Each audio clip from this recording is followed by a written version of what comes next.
Bonjour et bienvenue dans cette vidéo sur l'oral du bac de français. Il s'agit de l'épreuve qui sera maintenue à la fin de l'année scolaire, en tout cas pour l'instant.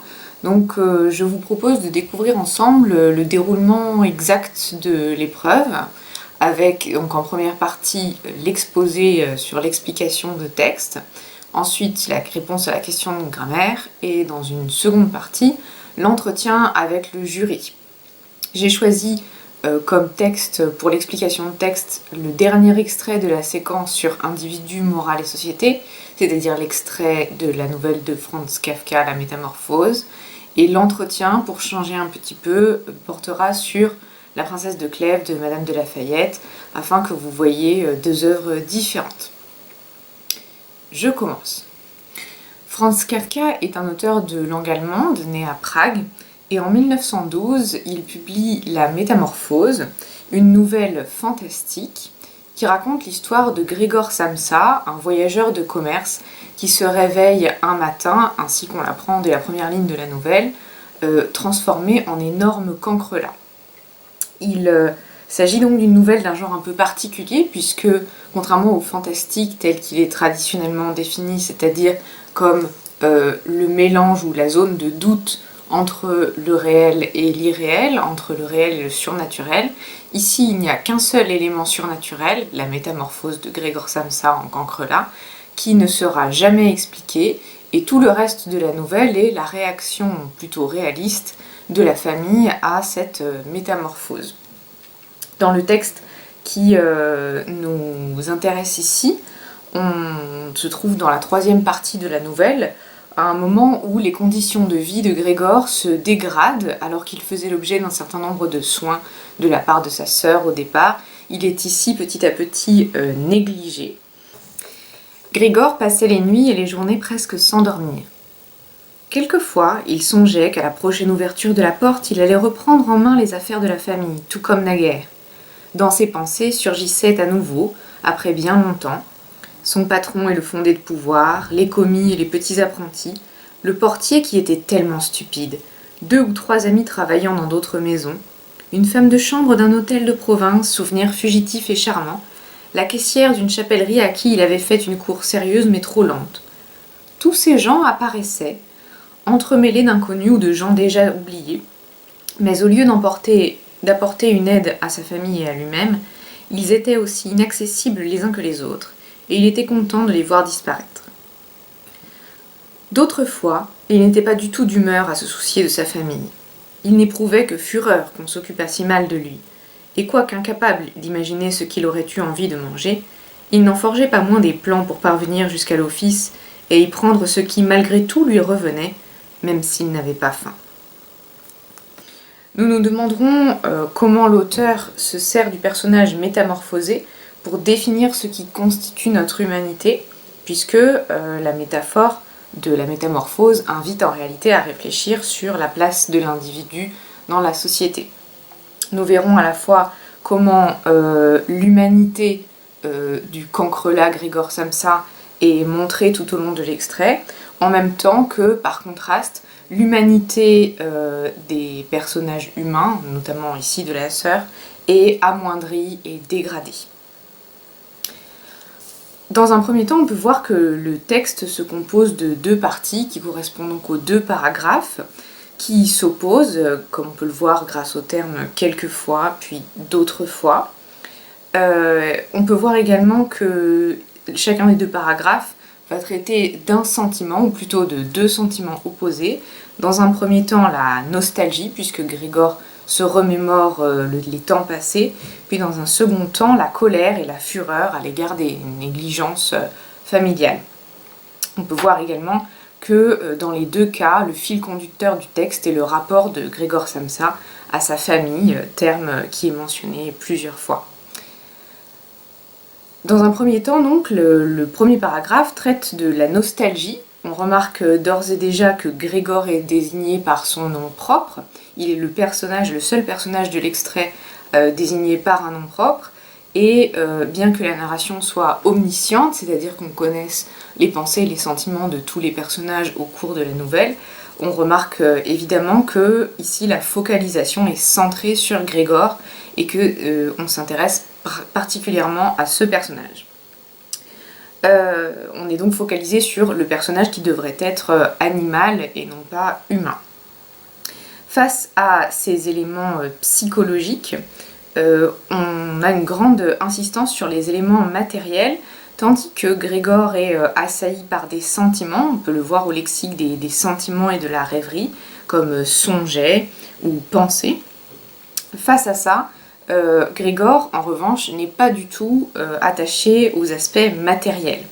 On nous fait remarquer d'emblée qu'il passe les nuits et les journées presque sans dormir.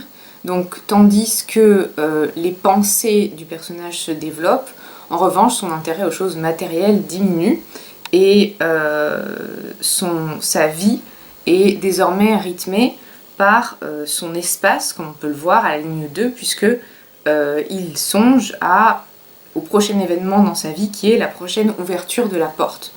On verra que tout au long de cet extrait, les évolutions de la vie de Grégor sont liées intimement à l'espace dans lequel il habite.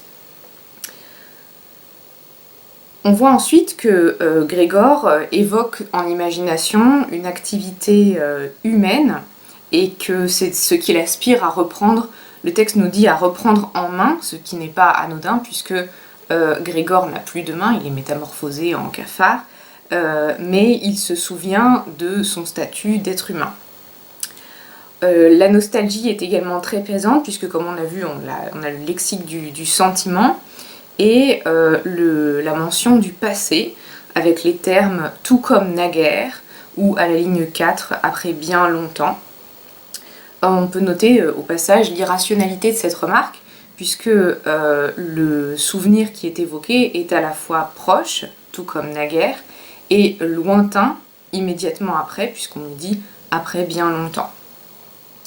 Se développe alors le souvenir sous forme d'accumulation. Les souvenirs s'accumulent dans la mémoire du personnage et la syntaxe accompagne cette accumulation, comme on peut le voir avec les virgules. Son patron et le fondé de pouvoir, les commis et les petits apprentis, le portier qui était tellement stupide, 2 ou 3 amis travaillant dans d'autres maisons, une femme de chambre d'un hôtel de province, souvenir fugitif et charmant, la caissière d'une chapellerie à qui il avait fait une cour sérieuse mais trop lente. Les points de suspension montrent que l'imagination de Grégor Samsa se développe et la syntaxe accompagne le développement de l'imagination puisque les propositions sont de plus en plus longues. En ajoutant par exemple des adverbiales, en ajoutant par exemple des propositions subordonnées comme à qui il avait fait une cour sérieuse mais trop lente ou des appositions, souvenir fugitif et charmant. On remarque que l'accumulation est structurée dans l'ordre hiérarchique puisque Grégor pense d'abord à son patron et finit par la caissière et la femme de chambre. Mais cet ordre peut également être vu comme un ordre qui suit l'ordre du sentiment du personnage puisque le souvenir est en fait de plus en plus émotionnel. Grégor pense d'abord à son patron, puis à ses collègues. Ensuite vient l'évocation d'un souvenir un peu comique, le portier qui était tellement stupide, puis de l'amitié qu'il pouvait avoir avec certaines personnes, 2 ou 3 amis, et enfin le sentiment amoureux. On bascule alors dans la rêverie sentimentale avec l'évocation des 2 personnages féminins, une femme de chambre, souvenir fugitif et charmant, les 2 adjectifs soulignent la rêverie sentimentale, et la caissière à qui il avait fait une cour sérieuse mais trop lente. Donc on a ici même le sentiment d'un regret amoureux de la part du personnage. La rêverie s'achève et est achevée dans le texte par le rappel de l'utilité ou plutôt de l'inutilité matérielle de cette rêverie. Elle ne permet pas à Grégor de se sortir de sa situation puisque ces personnages sont incapables d'apporter à la ligne 9 une aide à sa famille et à lui-même et sont inaccessibles, aussi inaccessibles les uns que les autres. Grégor abandonne donc sa rêverie et en même temps on comprend que ce qui est admis ici c'est l'impossibilité du retour à la réalité. Commence alors la seconde partie du texte, le second paragraphe, avec un autre sentiment qui est opposé au premier, face à la douceur de la rêverie nostalgique. On a ici la violence et la détermination de la fureur de Grégor à la ligne 12. Même si on remarque que cette émotion est à nouveau guidée par le souci qu'il a de sa famille, ou plutôt le souci que sa famille n'a pas de lui. Dans un premier temps, il était nostalgique car il espérait venir en aide à sa famille. Dans un second temps, il est en colère parce qu'il réalise que sa famille ne se soucie pas par opposition de lui. On a donc là le développement d'un contraste entre sa propre attitude à l'égard de sa famille et l'attitude de sa famille, et particulièrement de sa sœur, on va le voir, à son égard. On a la même construction que dans le premier paragraphe, puisque dans un premier temps on avait l'évocation du sommeil. Grégor Samsa avait perdu son attachement aux besoins vitaux comme le sommeil, et les sentiments prenaient le pas sur ses besoins matériels. Ici, on s'aperçoit que Grégor n'a plus d'appétit. On nous dit incapable d'imaginer ce qu'il aurait eu envie de manger, et plus loin à la ligne 14, même s'il n'avait pas faim.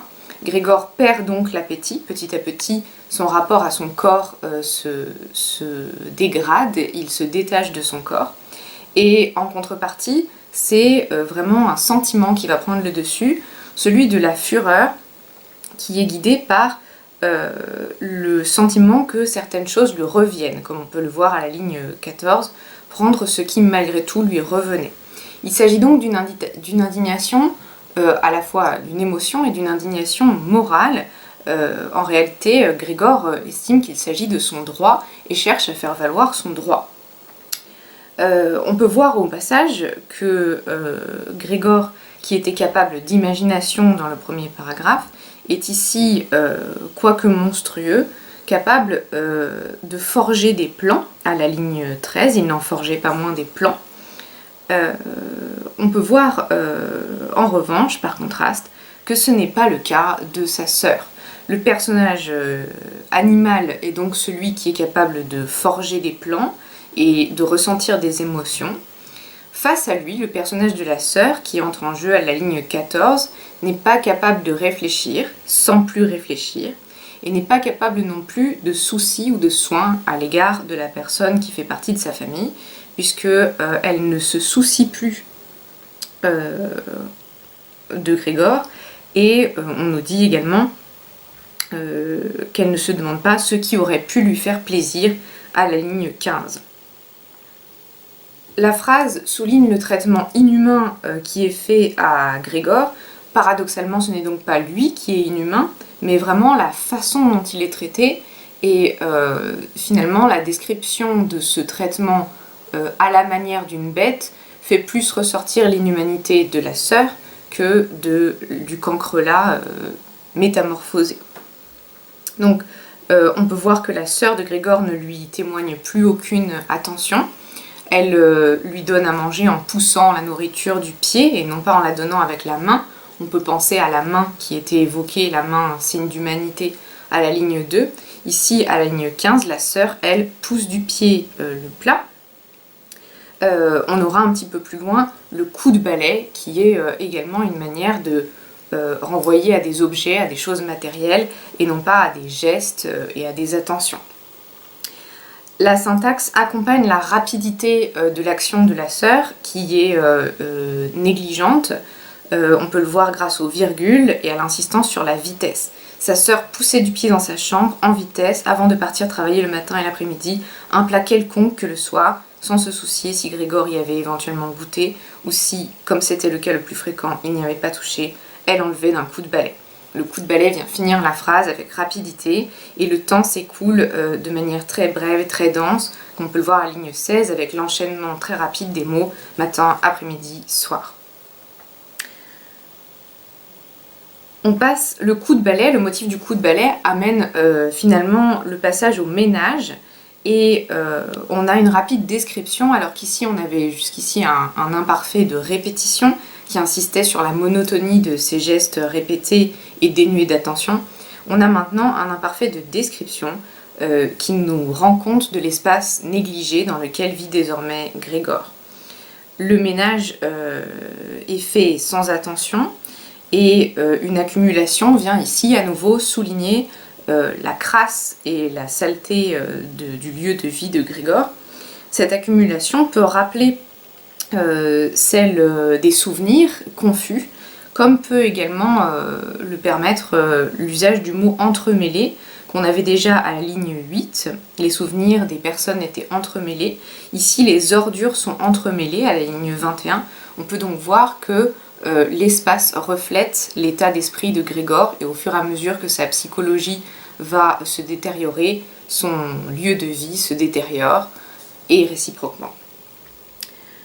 Enfin, on peut voir que c'est Grégor qui cherche à exprimer un reproche, donc qui a à la fois les sentiments et la capacité de langage, puisque en se positionnant à tel ou tel endroit de la pièce, il essaye d'inciter sa sœur à s'en occuper, à la ligne 22, afin de lui exprimer une sorte de reproche par la façon dont il se plaçait.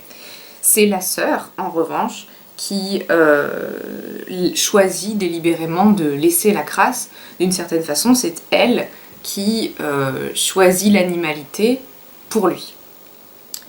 On peut enfin souligner l'usage de la phrase, de la proposition « sans que sa sœur s'améliorera pour autant », qui peut surprendre puisque c'est Grégor qui est métamorphosé. On pourrait donc s'attendre à ce que ce soit lui qui doivent s'améliorer, c'est son état dont on espère qu'il va s'améliorer, alors que ici, le sous-entendu est que ce serait plutôt à la sœur de s'améliorer finalement. En conclusion, on a ici un portrait très humanisé de Grégor, que l'on voit capable de se souvenir avec nostalgie. On le voit capable de sentiments comme la fureur, l'inquiétude, le regret peut-être, l'amour également, mais aussi capable de valeurs morales et attaché à ces valeurs morales qui suscitent sa colère. Il est même capable enfin d'expression, mais cette expression n'est pas prise en compte puisque par contraste on voit la négligence et l'inhumanité de la sœur, dont on peut remarquer d'ailleurs au passage qu'il intervient parce que la sœur est désormais contrainte de travailler. Le texte est extrêmement fluide, on voit que les choses s'enchaînent petit à petit et que l'évolution de la situation se fait petit détail après petit détail. Et ce contraste nous invite à penser que peut-être le titre est ambigu, le titre La Métamorphose, et que cette nouvelle n'insiste finalement peut-être pas tant sur la métamorphose fantastique et surnaturelle de Grégor en Cancrelat, que sur celle plus complexe et plus réaliste de toute la famille que cet incident va finalement transformer irrémédiablement.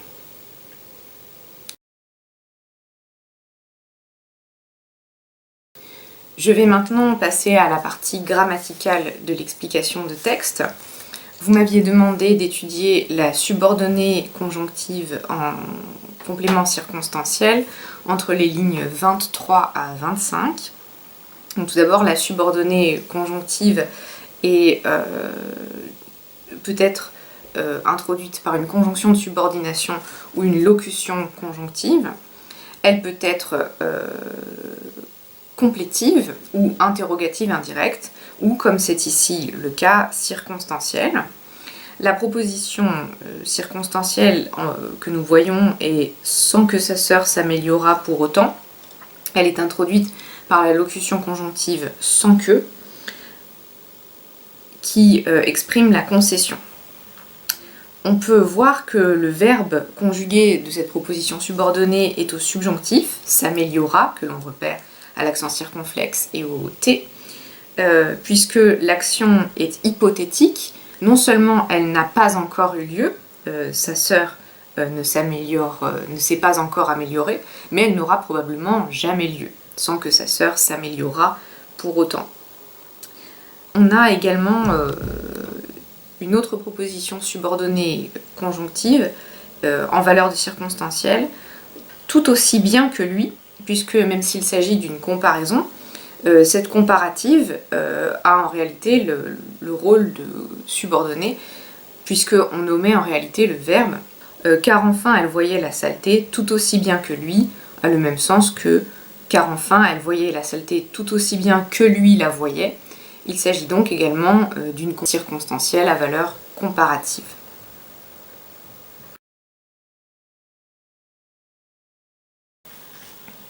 Sa vie, qui fut assez courte, laissa des exemples de vertus inimitables. Ainsi s'achève le roman La princesse de Clèves de Madame de La Fayette, paru en 1678, par la mort de son personnage éponyme, qui, tout au long du roman, connaît la passion amoureuse et choisit d'y renoncer par vertu. Ce roman, à sa parution, scandalise et plaît, puisque la princesse de Clèves paraît un personnage extrêmement vertueux, et la scène où elle choisit d'avouer sa passion à son mari précisément pour se préserver des dangers de la passion dont sa mère l'a avertie, a paru anormalement vertueuse et particulièrement invraisemblable à l'époque. C'est donc un roman qui permet de s'intéresser à la place de la femme dans la société, et c'est en quoi il m'a paru toujours d'actualité aujourd'hui. Au début, j'ai eu un peu de mal à rentrer dans le roman à cause de la langue classique, mais je me suis particulièrement attachée au personnage de la princesse de Clèves, d'abord parce que j'étais touchée de sa fidélité à sa mère, et ensuite parce que elle m'a semblé un personnage féminin idéal et modèle. En même temps, on suit de manière très détaillée ses évolutions psychologiques, le plaisir qu'elle a à rencontrer le duc de Nemours, et en même temps sa volonté de ne pas céder à cette tentation, et son chagrin lorsqu'elle apprend la mort de sa mère, puis la mort de son époux, et enfin sa résolution finale. C'est donc un roman dans lequel je me suis reconnue un petit peu, et qui m'a semblé en même temps s'intéresser à des enjeux contemporains. Vous avez dit que le roman avait choqué à l'époque. À votre avis, pourquoi ? Je pense que c'est l'aveu, comme je l'ai dit, qui a particulièrement choqué les lecteurs de l'époque de Madame de La Fayette, puisque à l'époque, c'est l'époque du classicisme, et donc on s'intéresse particulièrement à la notion de vraisemblance, c'est-à-dire à ce que l'histoire soit crédible, comme par exemple au théâtre, dans les tragédies. Et ici, l'action de Madame de La Fayette, l'action de la princesse de Clèves, est décrite comme particulièrement extraordinaire, puisque elle-même commence son aveu en disant je vais vous faire un aveu qu'aucune femme n'a jamais fait à son mari. Et son mari dit parle d'un procédé, elle lui dit un procédé comme le vôtre, donc on voit bien que c'est exceptionnel comme action. C'est donc un peu invraisemblable, même si je pense que parmi les critiques, il y avait aussi certaines personnes qui pensaient que c'était invraisemblable de la part d'une femme d'être aussi vertueuse, et qu'une femme ne devait pas être capable d'autant de fidélité et de vertu, et c'est pour ça que ça a choqué à l'époque. Quel a été votre passage préféré du roman ? Alors, il y en a plusieurs, mais je crois que si je devais en choisir un, je choisirais le vol du portrait, quand le duc de Nemours, publiquement et devant tout le monde, vole le portrait qui est en train d'être fait de Madame de la princesse de Clèves. Enfin, il vole pas celui qui est en train d'être fait, mais on se sert d'un ancien portrait à elle qui est retouché et qui est mis de côté. Et alors que toute la cour qui est omniprésente dans le roman est ici chez elle, avec Madame la Dauphine, avec le mari aussi, la princesse de Clèves s'aperçoit que malgré tout ce monde, le duc de Nemours en cachette vole son portrait. Et ça m'a paru une scène... ça m'a plu parce que à la fois c'est une action risquée, et en même temps c'est une scène qui montre bien ce que ressent chaque personnage, puisque le duc de Nemours est tellement passionné qu'il ne peut pas s'empêcher de voler le portrait, et la princesse, c'est un moment de dilemme pour elle, parce que à la fois elle sent qu'elle devrait dire qu'elle l'a vu, et en même temps si elle le fait, ça va apprendre à tout le monde qu'il est amoureux d'elle, et elle voit que, au dernier moment, elle voit qu'il s'est aperçu qu'elle avait tout vu, Et du coup, c'est un peu comme leur premier moment de complicité, c'est ça qui m'a plu. Et qu'est-ce que vous pensez des personnages masculins dans La Princesse de Clèves? Les personnages masculins, donc il y a le duc de Nemours qui est vraiment l'héroïsme, le portrait caractéristique du héros. Et puis face à lui, il y a le prince de Clèves. J'ai trouvé que c'était intéressant qu'il y ait ce triangle amoureux parce qu'ils ont des personnalités très différentes. Le duc de Nemours, il est assez éclatant et beau et en même temps il a connu, on nous dit qu'il a connu plein de galanteries et il a beaucoup de succès auprès des femmes et il a eu plusieurs maîtresses, alors que le prince de Clèves en face est fidèle et extrêmement attaché à sa femme, et en même temps tous les deux se rejoignent dans la passion qu'ils ont pour la princesse de Clèves. Mais il y a beaucoup d'autres personnages masculins, on voit bien que les personnages masculins finalement dominent ce qui se passe à la cour, notamment avec le personnage du roi, qui est le premier personnage mentionné dans le roman. Et même si on voit bien qu'il est entouré d'une cour de femmes qui se battent pour le pouvoir passe quand même par la conquête des sentiments du roi, et donc les personnages masculins restent finalement ceux qui, même s'ils ne sont pas forcément les plus intelligents, ni forcément les plus vertueux, et restent ceux qui gardent le pouvoir. Vous avez dit également que ce roman était d'actualité. Pourquoi est-ce qu'il vous semble d'actualité? Déjà, c'est un roman qui est très, comme j'ai dit, très psychologique, donc on a vraiment le détail de ce que pense la princesse de Clèves. Et puis, en plus, il se focalise sur une psychologie féminine, ce qui est assez original. D'ailleurs, il est écrit par une femme et c'est pas si fréquent, on n'a pas beaucoup étudié en classe d'œuvres qui soient écrites par des femmes. Il montre aussi des personnages de femmes de pouvoir, comme la duchesse de Valentinois, la reine, ou Madame la Dauphine qui essaye d'avoir du pouvoir, qui n'y parvient pas, etc. Et donc, vu le contexte récent de développement du féminisme et les mouvements comme MeToo, toute l'actualité autour du féminisme, il y a beaucoup aujourd'hui par exemple de réflexions sur la manière dont on doit éduquer les femmes pour qu'elles puissent devenir les égales des hommes, et comment on doit éduquer les femmes et les garçons. Et ici, il y a toute une réflexion sur comment la mère a éduqué la princesse de Clèves et pour qu'elle soit la moins malheureuse possible. Et en même temps, c'est une éducation qui est certes censée la rendre heureuse, mais qui finalement va l'amener à mourir très jeune et à vivre une vie quand même de souffrance. Donc on voit bien que la société maintient un carcan autour d'elle, et ça m'a semblé une réflexion encore d'actualité.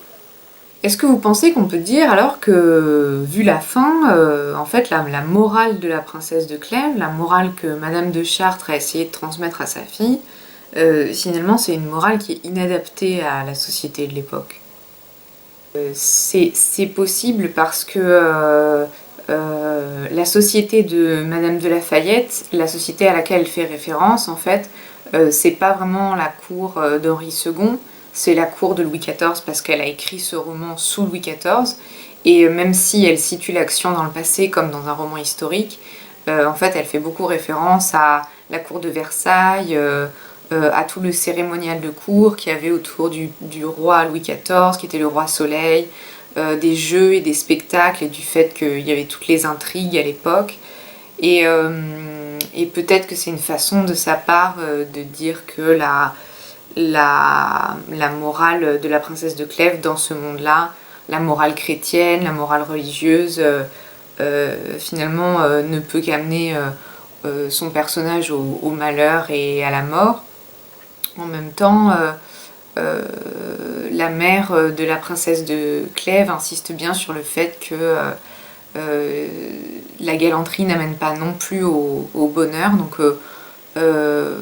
ça dépend, je pense, du point de vue, ça dépend de si on croit aussi à la religion ou pas. Et moi je dirais pas que c'est forcément une morale inadaptée à la société, parce que c'est quand même un chemin qu'elle choisit de suivre par elle-même, Et donc ça montre qu'elle est autonome et qu'elle est capable de prendre des décisions par elle-même, même si c'est sous l'influence de Madame de Chartres. À un moment, elle est libre, très jeune, de choisir sa conduite. Et elle choisit ce chemin-là. Et donc au moins, il y a cette morale, peut-être qui est bien, qui est utile en société, qui est de toujours savoir ce qu'on veut et agir selon les raisons qu'on croit sincèrement être les bonnes.